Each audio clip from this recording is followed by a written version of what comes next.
Welcome to the podcast, everybody. 2 weeks late, let's talk about Joe Rogan. Sounds good. We're cutting edge news here. We had a different podcast on while it was going down. People have already said what needs to be said. In most cases, Sam Harris has a really, really good take, I think, on the use of the N-word language. And one quote that I thought was excellent from his short podcast is, "There is simply no question that American hysteria around use of the N-word is pathological and dishonest and destructive of people's integrity and an offense to basic sanity." At this point, you've probably heard, but basically what he's saying is that the idea that a mere utterance of a sound stripped of any context or intent, in fact, in the context of discussing what that sound, how it impacts people, to take deep offense and freak out about that is pathological. And I agree, and I won't talk too much more about that. But the thing that I haven't heard people talking about, which I know that you did see, was the original video that came up by India Ari, where she discusses her reasons for not, taking her music off of the platform after, I don't know if she compiled this clip of him saying the N-word or found this clip, but she was, I guess, the one that popularized it. If that's right. And we both saw the same thing in it, which is interesting. Yeah, her quote is, I, as a musician, get paid 0.0003 cents per download, and then they take the money they make off of my work and they pay Joe Rogan $100 million. To which I would say, they're using $100 million to pay Joe Rogan because they're using his future money to pay Joe Rogan. This isn't some weird case where Spotify has decided that Joe Rogan is a charitable cause that requires their funding, and so they're going to their musicians like white people to subsidize. So much that no, he's the biggest podcaster in the world. They think that he's going to bring them more value, and I think when they announced the signing, their stock immediately went up by more than that. So the market initially agreed. Their stock has been getting hammered for a long time for a number of reasons, but I just thought that was such an interesting way to frame that. It's like, here's what I get paid per view. Here's what Joe Rogan made in total. Yeah. I'm not going to mention what that is per view for him. Well, you're highlighting the point that stuck out like a sore thumb to me, which is the lack of a per. Like, he's getting 100 million, I'm getting a fraction of a cent. It's like, whoa.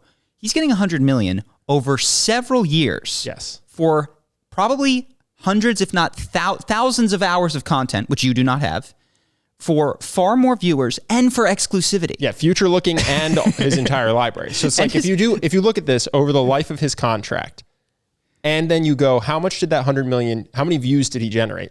He is probably making a very similar rate to you. And he can't be on Apple Podcasts, which you can, and he can't be on YouTube, which you can. Yeah. And he is stuck here. So like, he accepted a fixed rate in order to bring people to this platform. Yeah, the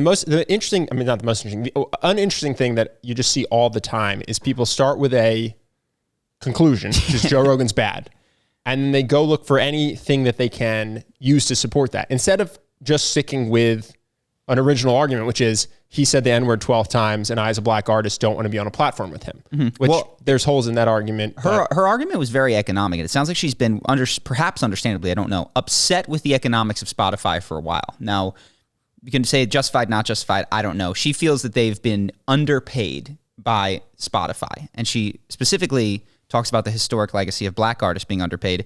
I'm under the impression that they get a different rate by Spotify? I'm under the impression that they don't have racial categories for how they pay algorithm. That would be, to be fair, that would be hugely damning. If it comes out that Spotify pays their white artists 5 cents a listen and their black artists 3 cents a listen. Well, even that is not telling enough, because I think they have different rates for different numbers of downloads. So you'd have to, and the answer is no fucking way in hell when you account for all of those factors. How many, what tranche are they in?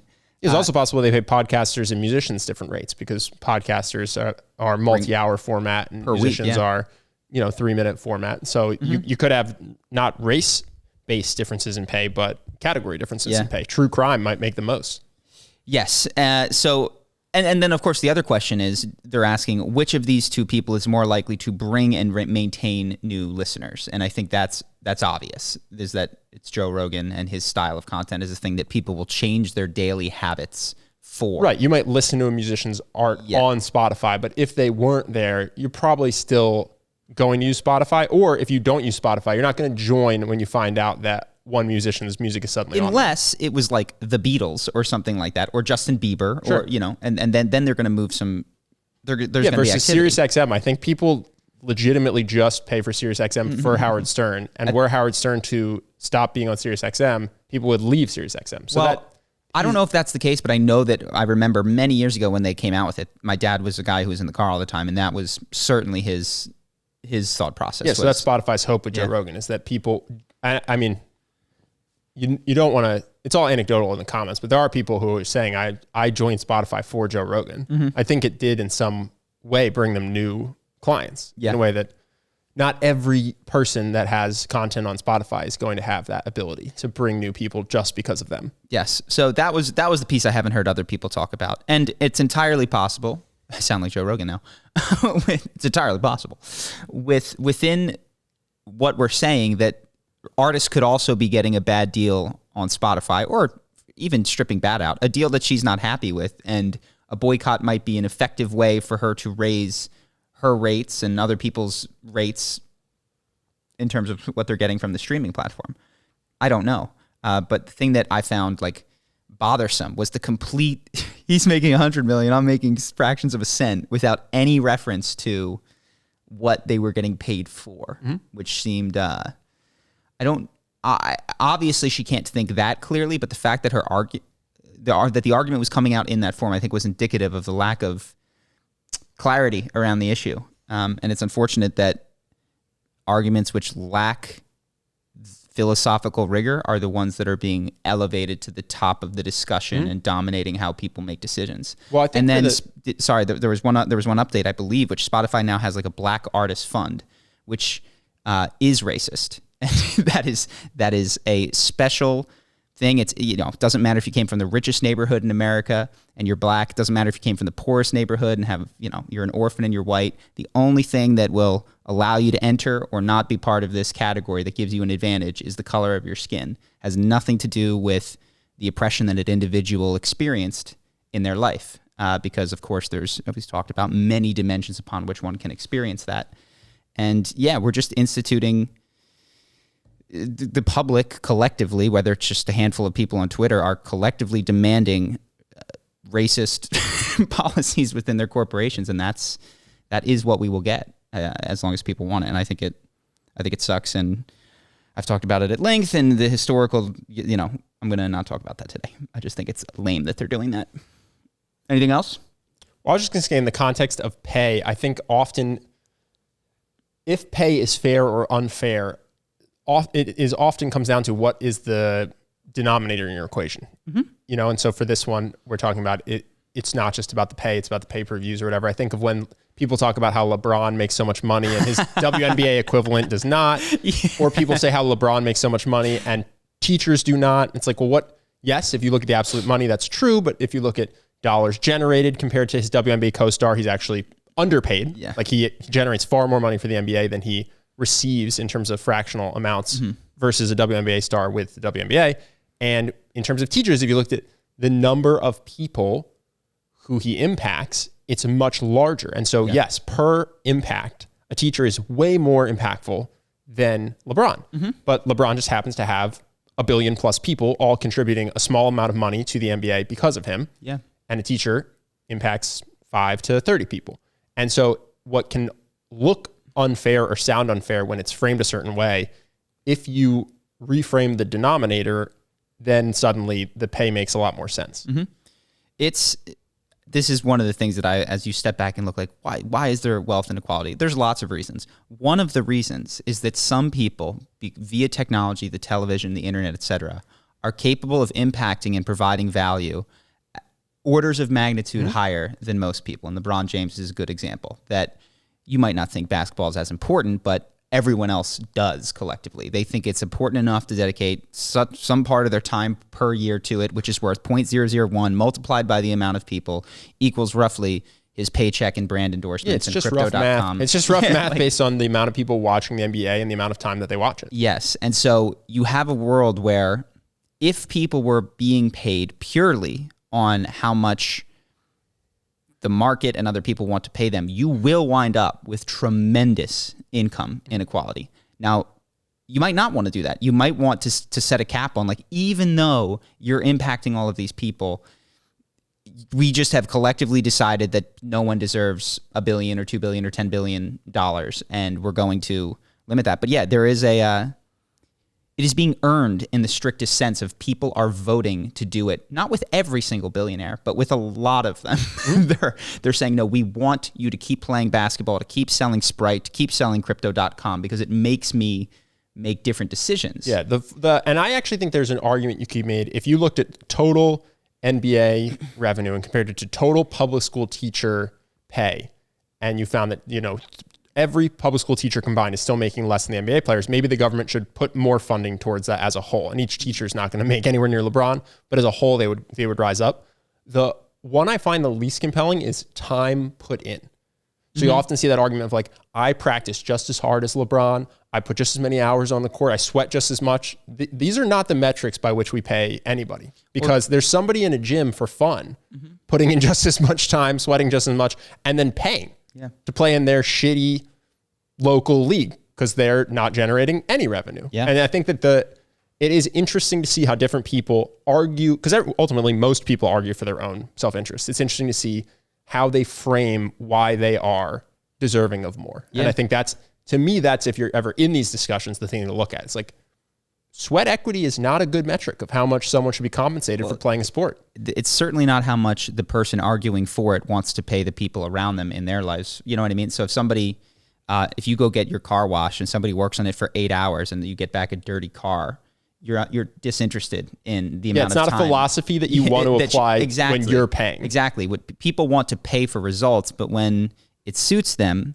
they employ the argument of, and I have sympathy for this, like, single mom who's working 3 jobs and is doing all this and still can't get ahead. And I actually think that there ought to be, even if she's not providing enough value for society, I do think there's something like UBI or a floor I want, to be clear. But the argument that work ought to do it is not one, what you're saying, that the amount of time that someone does is determinant or mathematically reflective of what they ought to receive is certainly not how people live their lives and pay the people around them. Yeah, I haven't done a ton of research into the academic PhD philosophies on this, but my personal instinct of what would be nice is UBI, a type of floor where everybody can get food, housing, some sort of healthcare. None of that's guaranteed to be, a mansion or Michelin star rated food, but healthy food and a place to sleep. And also you have a society where if you do contribute disproportionately to other people's lives, you found a company that changes the world positively, you can earn a ton. And that can be capped at the top, but still, there's going to be wealth inequality if I were designing the system, but you'd have a floor and potentially you'd have some sort of ceiling or maybe diminishing returns in terms of how rich you could get.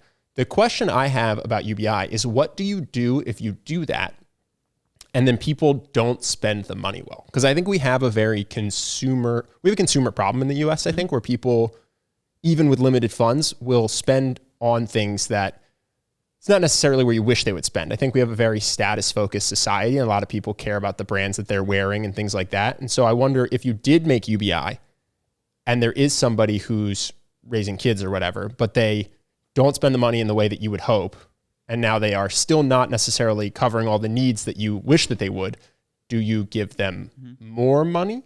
Do you penalize them? I don't know how that works. And so, like I said, I actually like the idea of UBI, but I do wonder how one executes that. So I had a separate thought from what you were saying, but I think it ties in. See if I can do this.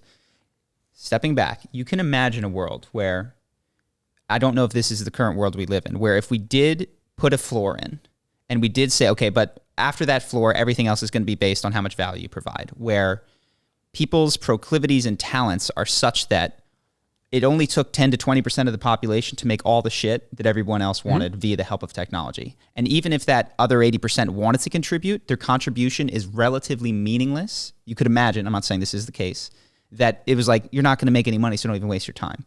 So you could have a universe where 10 to 20% were making a crap ton and it was providing a floor for everybody else. And there was effectively like a lip or a lid where these people couldn't provide enough value to make enough of a difference such that they just didn't want to work. Well, this is my friend's view of the future, is that we'll have VR. Most people will just plug into VR and just an IV for nutrients, go live a pleasure life that's just awesome.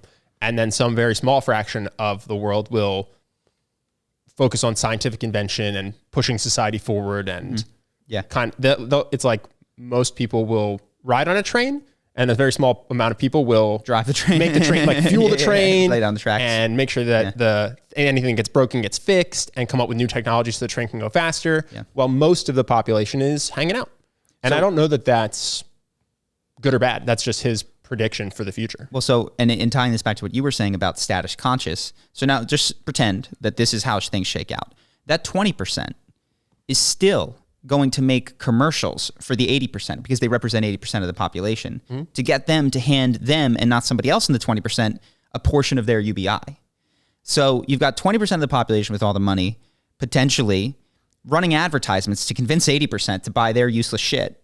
And I think we saw this when the Trump bucks came out. I think it's the average person's savings and financial situation. It's not necessarily good in the US, and you would wish that people had less financial stress and more just access to food and all that. But when they got checks from the government, Samsung started running TV ads for a TV that cost that exact same amount. And I think the reason they did that is because they know through advertising, they can convince people to take that free money and buy a TV with it and stay in the same amount of financial stress rather than take that money to pay off credit card debt or buy, canned food or whatever so that they had more food. Like they didn't use that money necessarily to alleviate that financial stress that it was there for. Some of them might not have, and I don't know the percentages.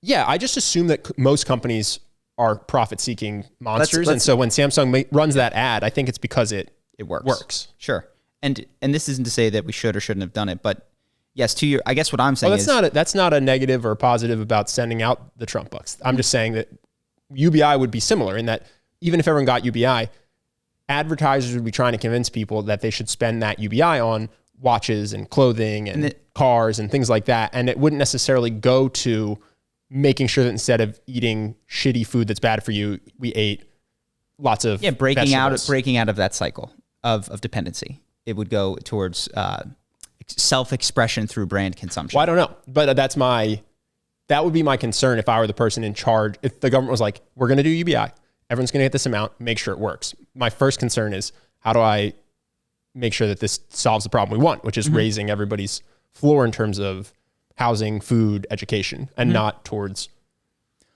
what I would say is like more useless consumerism. Well, I think we're both highlighting, but I want to state clearly is that it's not a moral deficiency necessarily of the person who is spending their money in a poor way. There is an entire system run by wealthier people and, collectively run, trying to get them to make poor financial decisions. And there is almost no effort into trying to get them to make good financial decisions that will break that cycle.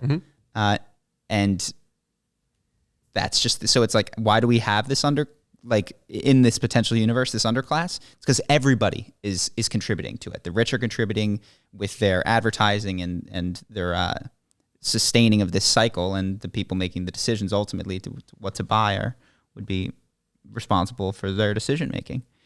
And there's no free will anyway. So,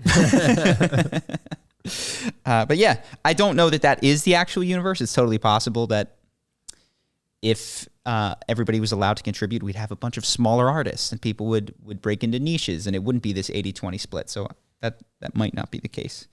But it reminded me, and the reason I went that direction is because I watched some guy talking about crypto, and he was talking about how this NFT craze is just it's status. Right now, what crypto allows you to do effectively is like buy drugs and illegal things and have status markers on the internet of art that you were not interested in until somebody else told you that this was the piece of art that made you a cool guy. Oh, I actually disagree. Oh yeah?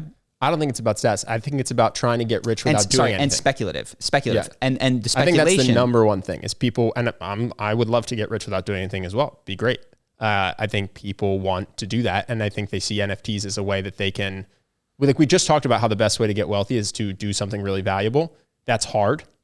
And people don't want to do that. So they buy pictures of monkeys instead and hope that cartoon can get them wealthy. You're stating it correct. That's why people are buying it. But if there is a long-term argument for the value of this Bored Ape Yacht Club, it's the status that it would confer to someone one day in the future. If you're saying that it's not a bubble, that it's not just pure speculative greed. Yeah, and I that just these think things everyone's will be buying for greed. Well, the argument in the future is of, no, this is going to be your avatar. This is, and when people see Bored Ape Yacht Club, they're going to go real, recognize real, and they're going to have some sort of reaction in a way that is limited.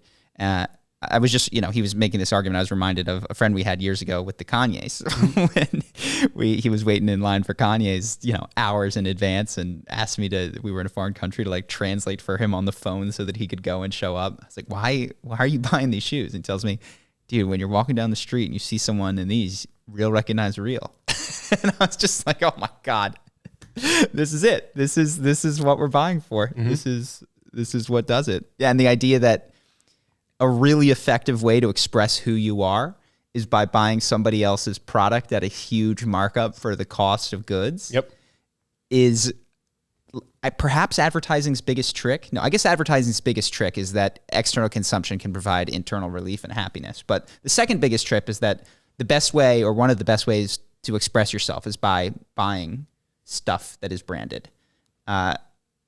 And not through dancing in your yard without an Instagram thing on, mm-hmm. or singing alone in the shower. That these non-witnessed, non-reacted to forms of self-expression are worth zero, and the self-expression that is only useful insofar as other people see it is the true form of self-expression. It's funny to call it self-expression if you didn't make the clothes.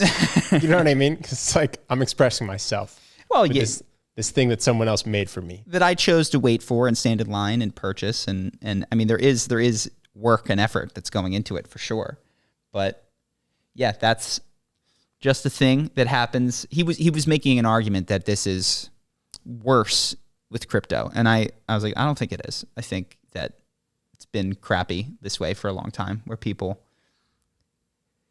that's what they think of when they think of self-expression, is what purchases have I made mm-hmm. recently? And even when it comes to musical self-expression, it's not related to how music makes you feel. It's related to the group that music puts you into, and having the markers of that group so that people know you're not like the other guys or girls, or or that you're exactly like the other guys or girls, depending on which way you swing. Yeah. So that was fun and interesting just to connect. Anything else you've got? I'm looking through my stuff. Nothing really. I mean, I did not see a lot. The Ben Simmons James Harden trade took up a lot of my news consumption this week, but I don't really have much to say on it, unless you're a deep 76ers basketball fan, which I am. Which I am. We've talked about that offline. If people really care, we don't have anything fascinating to add. Here's one thing that I've written. There is one thing I notice in the Ben Simmons thing that might be interesting is the different standard that people hold celebrities to. Because Ben Simmons, I'm a 76ers fan, kind of screwed the team. For people that don't know, he just sat out, decided I don't want to play here anymore. And people hated on him for that. But at the same time, we often talk about on the podcast, the point of money is to live the life you want. And so this is a guy who had already made millions and millions and millions and millions of dollars, and he didn't want to play in the city of Philadelphia anymore. He didn't want to live there anymore. So he just said, I'm not gonna, which is a personal decision that I kind of respect. I don't like the way he went about it, and I wish he had done it in a way that didn't hurt his team and his teammates. But it is interesting how viscerally people hated him for that, who would also do that if they were in his situation, I think. And often probably do that in their own work. And they're like, how could he do this to his teammates? You're the same guy that slacks on projects, leaves early, makes your coworkers do more work because you don't want to do work, talking about how this guy shouldn't do that to his teammates. Mm-hmm. And you might be right about your critique of Ben. It's just that you don't apply it to yourself. And I thought that was really interesting, is that a lot of the criticisms are just, it's so easily flipped onto yourself. People were talking about James Harden didn't want to play for the Brooklyn Nets, so he got a little bit out of shape. is every person that's bitching about this giving 110% at their work while being in great physical fitness? Like, well, it's not a 1-to-1 because they're not trying to get traded to another company by underperforming what they could do at their current company. Like there are some analogous differences, I would say, in that one. Well, I would say most everybody would leave their company if they got offered more money for a different company. Oh, sure. And they're furious when an athlete doesn't have loyalty to their team. Mm-hmm. These athletes weren't born in the city. Like, I get it's the Philadelphia 76ers, but none of these guys are from Philadelphia. Yeah. They have no loyalty to Philadelphia. You'd like for them to think of themselves as warriors, loyal to the city, who would give 110% to try to win you, the fans, a championship and themselves a championship. But I just think it's interesting because what percentage of people are that loyal to their own company? Mm-hmm. But they just demand it of these people. Or yeah, they want it. You see the same criticism of celebrities. Why does this celebrity always make these shitty movies? They offer him a lot of money to do it. Yeah. Why do you do your job? Why do you show up at your job? Why does this guy keep making these shitty rom-coms? You mean Adam Sandler? He's made $100 million doing it. And I just think that's interesting. The lens with which we view celebrity and how they should behave, and then just not at all holding ourselves to the standard that we request of them. Yeah. You mentioned it, but the thing that always gets me with sports is how effective they've been at convincing millions of people that a team with a ever-rotating cast of players that were not born in the city, that play in, mostly different locations, and where logos that are ever transforming somehow represent them. Like, now James Harden represents us. Like, flips a switch. Now he's ours, and we love him. It's the fact that they've been able to create these skins, these teams that they can wrap anything inside and get people to root for, show up for. And I love it, by the way. This incredible. This is incredible.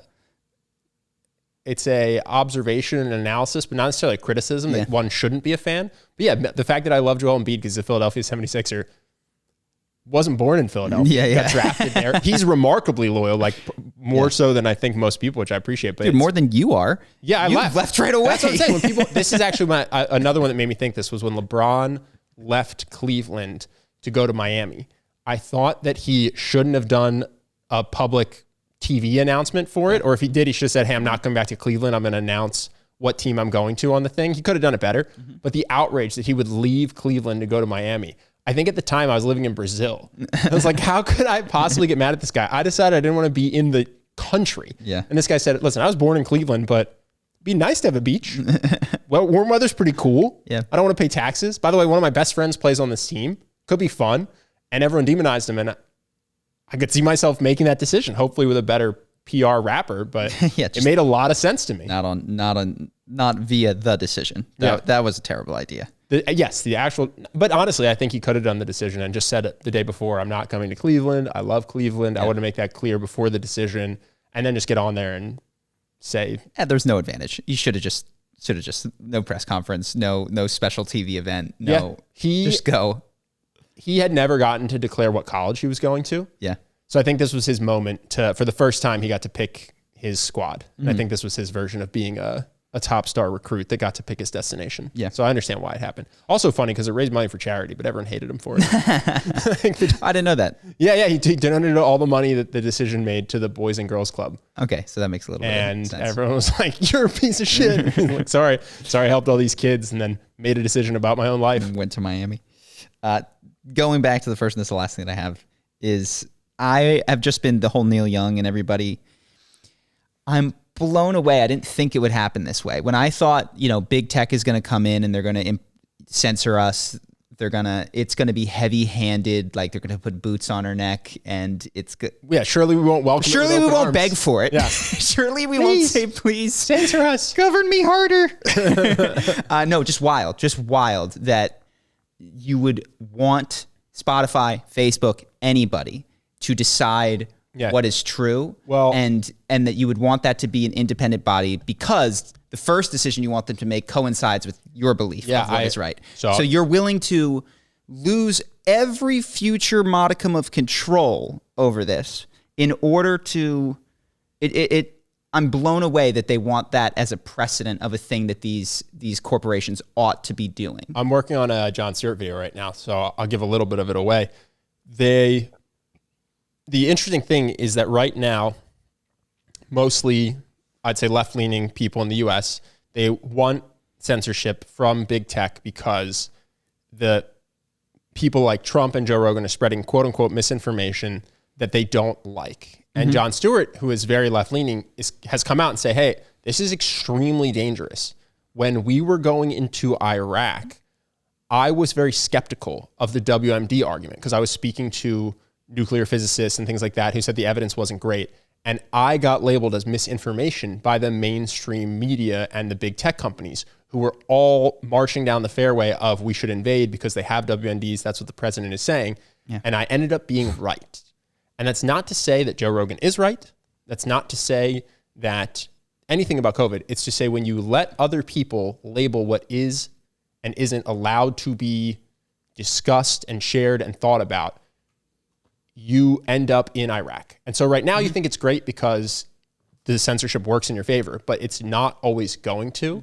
And you're giving permission for all of it to happen. And so he's actually, funny enough, even though he's left-leaning, very adamantly against all the censorship stuff because he remembers vividly when it was him being censored and shut up.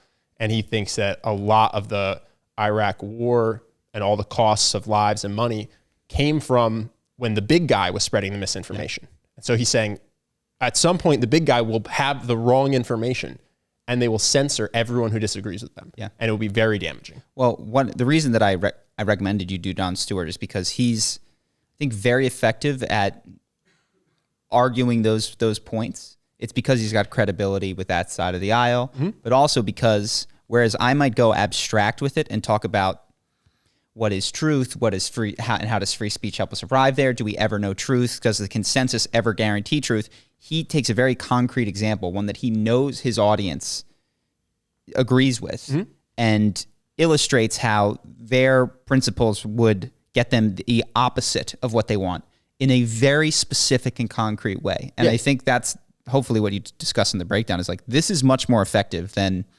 speaking philosophically about what he does, free speech. Which is in the video, is he finds an analogy that he knows you'll agree with to then discuss where you guys disagree. So if you disagree on this censorship thing, he goes, okay, I know this person didn't like the Iraq war because I know I'm talking to a liberal because I know that they hate Joe Rogan right now. I know you hate Joe Rogan. So I know you hate Joe Rogan. You hate because George I know Bush. you hate Joe Rogan. I know you hate the Iraq war. So let's start with the Iraq war. They labeled me misinformation. The big guy got to decide what was real. It led to Iraq. We all agree that's bad. That's exactly this. That's exactly this. And if you allow this, you allow more of that. And I won't give away the whole video, but he does that repeatedly. It's a tactic he uses. So cool. Let's do some questions. And also, if this is short, I know that there was at least one Patreon that we had discussed. You're like, oh, let's talk about it on the podcast, but I can't remember what it was. Do you remember? From last week? We were sitting, I think, outside, and you're like, dude, let's talk about that one on the podcast. Do you remember that conversation that we had? I've lost the ability to retain information that I don't write down in my phone. So I have no idea what you're talking about. Well, if and when it comes up, we can throw it back in. Okay, first question is, hey, Charlie and Ben, I wanted to ask how to approach a situation with a potential partner I have. We've known each other for a few years now, and I care about them deeply. We've talked online for a while and plan to meet in real life to see if we'd be a compatible match. Over the past year, I've learned more about their views on politics and philosophy, which is my field of study, and find them to be more on the right than me. They seem to have a negative view of both the world and philosophy as a field of study as well. I have never felt such love for someone before and want us more than anything to work out this kink between us. How should I approach this relationship, and is it possible to have a relationship where you differ on how you view the world? So, if I'm understanding correctly, these people have not met in person. Yes. Okay. So that was my biggest. Yeah, this is my biggest thing. I know that people corresponded via letter and got betrothed back in the day. I'd be very hesitant, and I know that you feel this way, and I can't unfeel you this, but just to add a degree of skepticism of your own sense of love at this point. And I say that because I think there's a more apt word, one which I've experienced, which is obsession. And I say that because I think that love requires a seeing of the other person. I don't mean a literal, like it helps to have eyes on them, but like a knowing and a seeing and a connection with who they are. And the fact that you're finding out fairly basic facts about this person, such as their politics and that they don't really love your passionate field of study, indicates to me that you do not have clear sight of this person. So I would reframe, and I truly think it would be helpful, you could still see them, to be like, I've never been so obsessed with someone before. Yeah. And I would actually say that the amount I would just way dial down if you can. Obviously, it's very hard to control emotions. The amount that you think you know the person. So you don't have to dial down even how much you think you like them, but just the certainty with which you have that feeling, or the certainty that you know this person well. I would dial that way down, because who someone is, who they present themselves as on the first date, who they present themselves as via the internet, and who you imagine them, all the projections that you have. Yeah, these are extremely different. And I would say, you will find this hard to believe, I don't think you know this person very well. And who they are and who you imagine they are could be extremely different. And so this isn't to say don't meet up with them. I'm just would dial way back your eagerness to commit to something with them, given that in my mind, you do not yet know them. And by the way, this can also be true of relationships where people do see each other and do, like, you can not know someone that you spend time with. That's totally a thing if you're not being honest and intimate and communicative. So it's not just to poo-poo online connection or online dating. No, I'm guilty of this as well. I don't think you really know someone even in the early months of dating if you're in person with them. Yes, and people find out they don't know their husbands and wives' ears. You know what I mean? Like, oh, holy crap. So yeah, you have a double life. The online nature of your relationship makes me pause far more than your political differences. Yes. If you said, I've been dating this person for 5 years, everything's great, blah, blah, blah. I have developed a recent interest in philosophy. They think philosophical discussion is stupid because of how up in the air it is. They're much more a fan of the hard STEM sciences. I go, I don't think it's going to be a big issue for you guys. They can read STEM while you read philosophy, and you'll find friends to discuss Aristotle. It's not the lack of interest in philosophy. I also think left-leaning people and right-leaning people can date. The number one thing that gives me pause about this story is the intensity with which you have emotion towards this person and the having never met up in person. So that said, I think a good reframe is can I explore a relationship with someone who has different political backgrounds with me when I really don't know them that well? And I know that might upset you to hear me say that, but of course, of course you can. Like, this is a person that you have some initial strong chemistry in some ways with, and you found out that you don't agree on some things. Can you date them, meet up? Yeah, but again, they should be like dates. Yeah, casual dates, I would say. Like, don't even jump into boyfriend, girlfriend. They should be explorations. You should be hangouts. They should be... let's get to know each other. Yes. And I think 100% you should do that. You shouldn't... Yeah, that'd be great. I think that is definitely what I recommend. Go on some dates with this person. Who you do not know. Next one is a question for Ben. So I've been rewatching episodes of your podcast from the beginning because there are some really golden thoughts to memorize there. It seems like you've changed a lot throughout these 3 years. Now you look more calm and less judgmental. Is it connected to your meditation or Buddhism? And do you apply any everyday practices to stay this way? Also, do you feel like you forgive yourself more? Interesting. I guess I was angrier 3 years ago. Do you think... I'm wondering what they are seeing, and if it's something that I would see in the podcasts, or if it's something that I'm going to guess a combination of two things. I know it's not because of my daily meditation practice, because it doesn't exist. I would say it is a combination, 2 parts, probably equal parts. Many psychedelic therapy sessions, which have given me empathy for other people and empathy for myself, such that I'm more... We just talked about Ben Simmons. I'm more likely to see myself in him and be gentler with him than I would have been. And more of a recognition that people actually watch this. So I've had, friends or people reach out and say, hey, I saw you say this thing on the podcast. And so now I try to speak assuming that more people will see this. Whereas back in the day, I was like, hot take, whatever. No one watches this small podcast. I'm just going to go off the cuff. And it doesn't matter if I'm wrong or if I'm too heavy-handed or if I'm reactionary, because it's just for fun. It's just me and Charlie talking. And now I go, okay, let's try to be a little bit more measured and say something that we're not ashamed of in a day when we're not heated or whatever whatever it may be. Well, that's true. There's at least two different types of communication. One is when you are trying to accurately represent your beliefs in a way that you will agree with 6 months from now. And that's what we've tried to do, I think, more recently on the podcast. And the other is you're talking to a friend and you're just trying to like trade energy with them. You're like, yo, you see that shit? It's fucking ridiculous. That's just playing catch. It's not an accurate representation of your deepest beliefs. That's just energy. You just fire off once you see something news. This person's a scumbag. This is so stupid. That's just catch. Blah, blah. And it's like you haven't reflected on how this person is like you or what they might be going through and you won't agree with it in 4 to 6 months, but it's literally just for the fun of that interaction is why you're... And you know who you're talking to shares a lot of your frameworks, and so they know where you're coming from in a lot of ways. So yeah, I think a lot of it's being more measured to hopefully messaging things in a way where people who don't know anything about me and don't have the same assumptions about the world that I do will understand what I'm trying to communicate. And also I think psychedelics. Yeah. Question for both of you, especially Charlie. I have gathered that you believe a lot of ways that humans achieve happiness is kind of a shortcut and doesn't bring lasting happiness. Maybe it's the goal of more, such as more money, more followers, etc. I also see a similar parallel on your views about having a long-term relationship, marriage, or family. This is kind of a happiness shortcut that people do because it's supposed to make you happy, but if you think about the logistics of the whole thing, there's a good chance it won't do that. So my question is, sometimes it feels a bit depressing hearing you talk about not really having goals because they can't make you happy. Do you think you're better off and happier for realizing this, or do you think if you could just still indulge in that goal of trying to achieve X followers and chase that high for a while, you might actually be happier, although more naive? I miss that. I miss believing. Felt like Friday night with infinite possibility of the weekend. You're like, anything could happen. And inevitably what happened that weekend was like, it was just a weekend. Yeah. I definitely miss Brazil and believing with all my heart and soul that if I could talk to that girl or learn that language and play that guitar that way, that things would be different. That was a really thrilling, fun experience.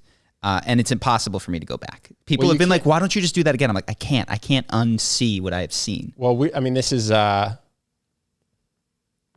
if you never achieve your goal or your dream, you can continue to maintain it.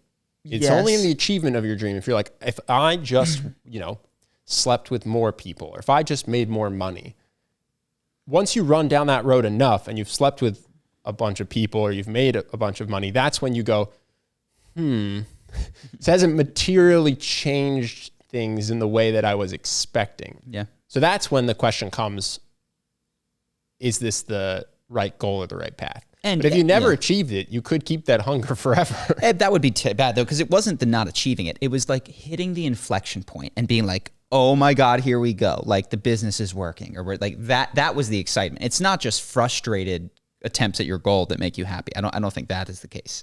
If I was 40 years old and hadn't gotten to the 1 million subscribers, I'd be not happy about that. It was feeling like I was turning the corner and like 500 subs a day, 700 subs a day, 1,000 subs a day. It's that accelerating motion towards what you think is utopia. But all that said, I'm definitely calmer. Along with that, there comes an anxiety, I think, that I didn't know that I had necessarily at that time, which was I discovered when we arrived in Santa Monica. I arrived here on a Friday. I didn't know anybody in town, and I didn't go out on Friday night, and I was stressed. Like I could feel my body. I was so stressed. I thought I was going to be miserable staying inside on a Friday night because I hadn't done it in so many years and I didn't have friends in town to go out with. So there was an anxiety that grew along with that thrill, and I think part of what makes things thrilling is a degree of anxiety and of not having and not knowing if you're going to get something. So I feel calmer, chiller. I still have goals. Like for instance, I still really want my D&D thing to work, and I still can fall into the belief that if it works, things will be better, which is fun. And I allow myself to fall into that because otherwise, what the heck what am I going to do with my life?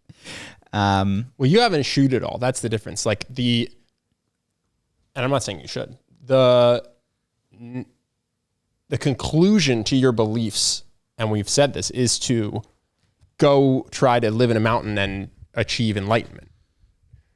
But you do not wish to do that. And so you find yourself not thinking that more wealth is a goal worth highly prioritizing, not prioritizing your sleeping with more people or making new friends, like all those goals you had in your 20s are gone.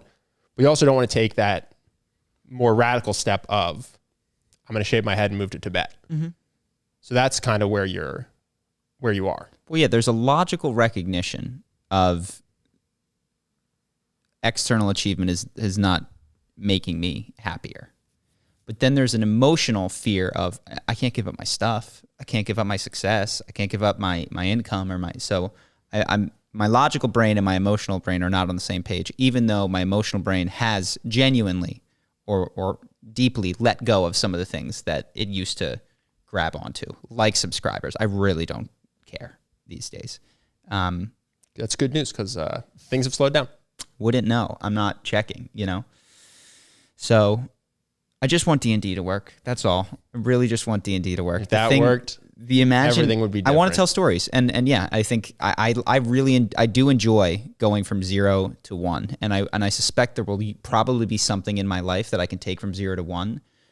Where I've loosened is on going from like 1 to 1,000. So just not having a D&D show and then having a D&D show. Well, a good D&D show. Yeah. One that I feel proud of. Yeah, because we have one. Yeah. It's not on the YouTube. It's a work in progress. Got some problems. So yeah, anyway. We're working on it. That's what I think. Next is, you guys were talking about Logan Paul a few podcasts ago. What do you think is wrong with the way Logan Paul is living? You said he got sucked back into his old life after supposedly starting to do introspective work. What do you believe is wrong with pursuing success the way Logan does, and what do you see as the better alternative? So I was under the impression from him and his friends that he was drinking so much that his friend Mike Malak, who was a drug addict, tried to have an intervention with him live on air, explaining that he looked like the alcoholics that he'd known. He also Logan came out and said, I was addicted to weed. Yeah. I was smoking so much weed that I couldn't function without it. I would get sick without it. And I didn't realize how addicted I was until I recently gave it up. And I'm so much more clear-headed now. And so from his mouth, there was a weed addiction and a massive consumption of weed. And from Mike's mouth, there was massive consumption of alcohol on Logan's part. So I don't think while one can fall into an addiction when you've got alcohol going and weed going and all of these crypto scams, dink doink, to like all of these half-baked projects in order to make more money and moving to Puerto Rico, which I can understand to keep as much of the Floyd Mayweather money. I see someone who thinks they need a lot of not stimulants, chemicals and substances to make it through their day in a happy way, and also a shit ton of money on top of their shit ton of money in order to be happy, such that they're willing to sacrifice living near friends, family, whatever. And that makes me go, that's a set of priorities that is not going to pay off for you in terms of your satisfaction and happiness with life. I don't know if he's turned it around since I talked about it with the admission that he was addicted to weed. I don't know if there's other stuff that's still going on behind the scenes or if he's kicked it. But yeah, that's what I have seen and was seeing in him. And what's a better way to live? Russell Brand, who had it all and then gets a place in a little area with a wife and a kid. Honestly, fewer YouTube videos would probably be good for him because he doesn't need to do these. There's a lot of ways I think it could be good to live. Boy on slot, if Logan had been like, I'm going to try to do a project that I care about, or if he had said, I'm going to make a TV show that I care about, or so I'm going to create art. I'm going to help the world. I'm going to something like turning the corner of my primary focus is no longer going to be about money, just money. Yeah, but I'm going to consider the means with which I make money. Because I don't think it's bad to pursue money. I don't think it's necessarily evil to move to Puerto Rico. No. I think that it's when you're selling things like, and this isn't just Logan, crypto or casino schemes or something that hurts your audience to enrich yourself, that's not a good sign. And it's not just crypto. It's dink doink. It's these trying to scam his audience in order to make money. It was the fucking fake Pokemon one that had photoshopped images, CryptoZoo, which is just a garbage product. that kind of stuff is indicative of someone whose top priority is to make money in the crypto gold rush and not to create something awesome. I think there's probably a lot of people out there who are creating awesome things right now from Web3 that we won't hear about for years, but we'll all like, enjoy, and use one day. He seems to be completely disinterested in that, unless he's got secret projects that I don't know of where he is doing that. I'd bet against, personally. And now, might he have turned the corner with this weed thing? Maybe. But yeah, that's my sense from what I was seeing him and his friends say on his podcast. Right? Yeah, I'm just thinking of like, what would because I think this person's trying to ask, how do I pursue success in a way that is good or whatever. If he, for instance, went to Africa and saw that there was a lot of people without water and cried and was touched by that, and so he got involved with charity water or some other thing, it just seems very self-serving to maximize the amount of dollars that he has, which is not a thing that is going to make him happy in the long term. That's what I see. I see projects filtered primarily for how much money they will make him, and secondarily for their artistic or contribution to the world. So yeah. And then Mike Posner, who was just on his podcast, by the way, I see the opposite. I see a guy who walked across America to see the country and invited people to come walk with him. And the stories that he tells are touching from people who walked with him and told him about their life, and they're not famous and they're no-name people, and how deeply that affected him. Like I see a guy in Mike Posner who then he went to a shack for a month and just lived in the woods. That is someone to me who is looking in the right direction, or the direction that I think is the right one, at least. Yeah.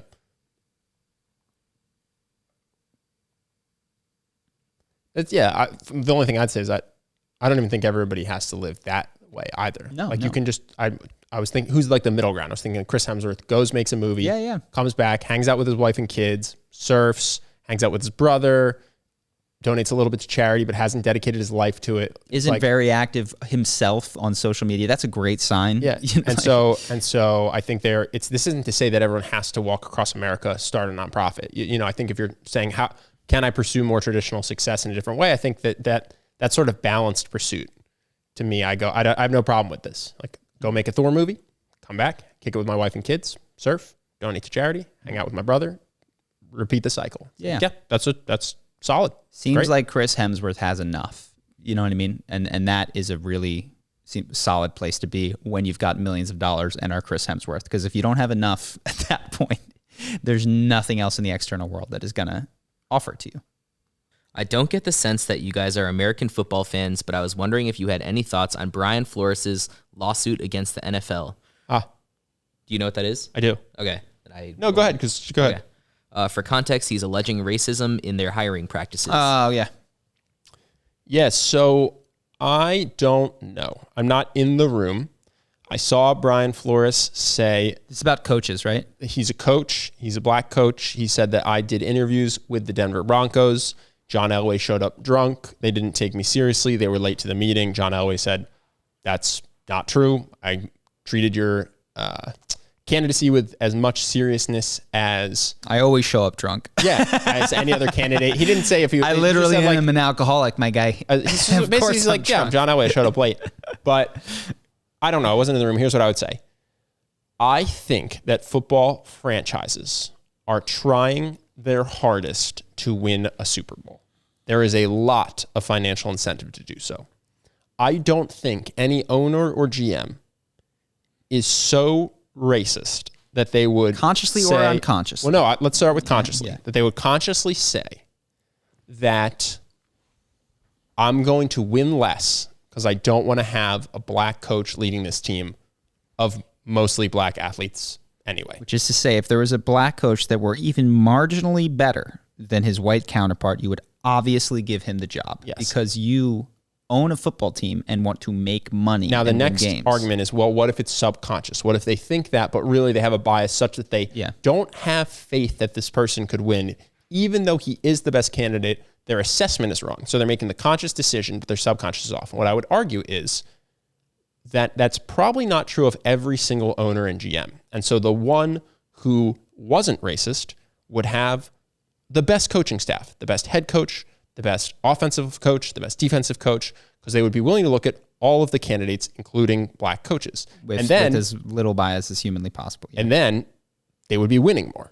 And then they would have the greatest, most profitable franchise. And then owners they would have a larger pool to draw from because their biases weren't getting in the way of them picking the best candidate. And then I think owners would fire their biased GMs who weren't doing a good job and get in unbiased GMs. I think football is so focused on winning. And in the same way, we don't say, why aren't there more white running backs? It doesn't make sense. There only 13% of the running backs should be black. There's clearly an anti-white racism in the scouting department. We go, these people are trying to win. If there's a white running back that could get the job done the best possible, they would draft him. I think that exact same process is going on in coaching. Mm-hmm. And so that's my sense of it. I think that people want to win, and that's their leading guiding principle. Well said. I think you covered the possible options. I have an anecdote from someone I know, and she is in charge of hiring for a company, and a candidate wrote her and said, I didn't get this job. I have all the qualifications that you listed. I think it's racism. I think you didn't hire me because I'm black. And this person turned to me and said, we have a mathematical quantitative assessment. Out of 10, this person scored a 1, and that's why they didn't get the job.